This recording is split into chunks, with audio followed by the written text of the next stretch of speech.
ఓయూలో G news journalist పై పోలీసుల దాడిని నిరసిస్తూ ఖమ్మం జిల్లాలో జర్నలిస్టుల నిరసనలు ఇంకా కొనసాగుతున్నాయి. ఈ క్రమంలో పాలేరు నియోజకవర్గం నేలకొండపల్లి మండల కేంద్రంలో జర్నలిస్టులు నిరసన తెలిపారు.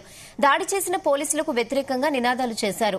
ప్రజలకు ప్రభుత్వానికి వారధిగా ఉంటున్న జర్నలిస్టులపై దాడులు చేయడం సిగ్గుచేటని జర్నలిస్టులు ఆందోళన వ్యక్తం చేశారు. తర్వాత తహసీల్దార్కు వినతి పత్రం అందించారు. సీఐని సస్పెండ్ చేయాలని డిమాండ్ చేశారు. ఈ కార్యక్రమంలో సంఘాలకు అతీతంగా జర్నలిస్టులు పాల్గొని ఐక్యత చాటారు.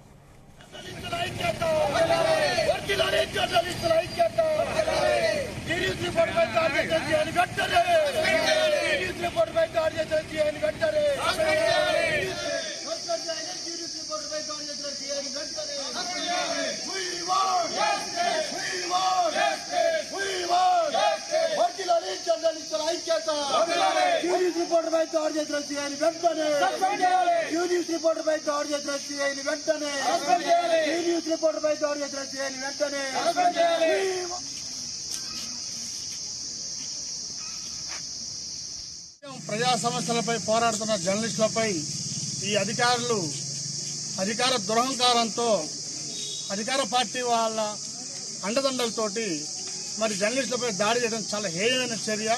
ఇందుకోసమైనా ప్రజలు గెలిపించుకున్నది. ఇది సిగ్గుమాలిన చర్యగా భావిస్తున్నాం. ఈ అధికారులపై ఖచ్చితంగా చర్యలు తీసుకోవాలని, ఇటువంటివి పునరావృతం కాకూడదని యూనివర్సిటీలో ఉన్నటువంటి మన యూనిస్ రిపోర్టర్పై దాడి చేసినటువంటి సిఐ రాజేందర్ను వెంటనే సస్పెండ్ చేయాలని చెప్పేసి ఆ జరిగిన దాడిని కూడా టీయూడబ్ల్యూజే ఐజేయు పక్షాన తీవ్రంగా ఖండిస్తా ఉన్నాం. అదేవిధంగా ఆ ఘటనకు పాల్పడినటువంటి సిఐని అదేవిధంగా అక్కడ ఉన్నటువంటి సిబ్బందిని వెంటనే సస్పెండ్ చేయాలని చెప్పేసి డిమాండ్ చేస్తా ఉన్నాం.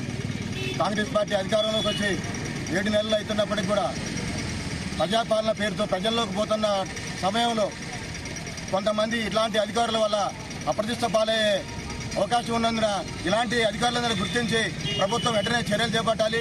ప్రభుత్వానికి ప్రజలకి వారధిగా పనిచేసేటువంటి విలేకరులపై నిత్యం ఏదో ఒక చోట రాష్ట్రంలో ఏదో ఒక చోట అనేక సంఘటనలు జరుగుతున్నాయి. దానిలో భాగంగానే హైదరాబాద్లో ఓయూలో జరిగినటువంటి సంఘటన చాలా దారుణమైంది.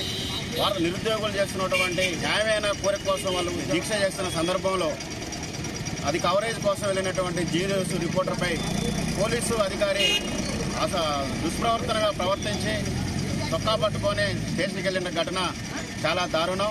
కాబట్టి ఇట్లాంటి అధికారులపై చర్యలు తీసుకొని వెంటనే పోలీసు అధికారిని సస్పెండ్ చేసి ఇక మీదట ప్రజాపాలన అని చెప్పేసుకున్న కాంగ్రెస్ ప్రభుత్వంలో జర్నలిస్టులకి స్వేచ్ఛ కావాలని చెప్పేసి వాళ్ళే చెప్తూ ఉన్నారు.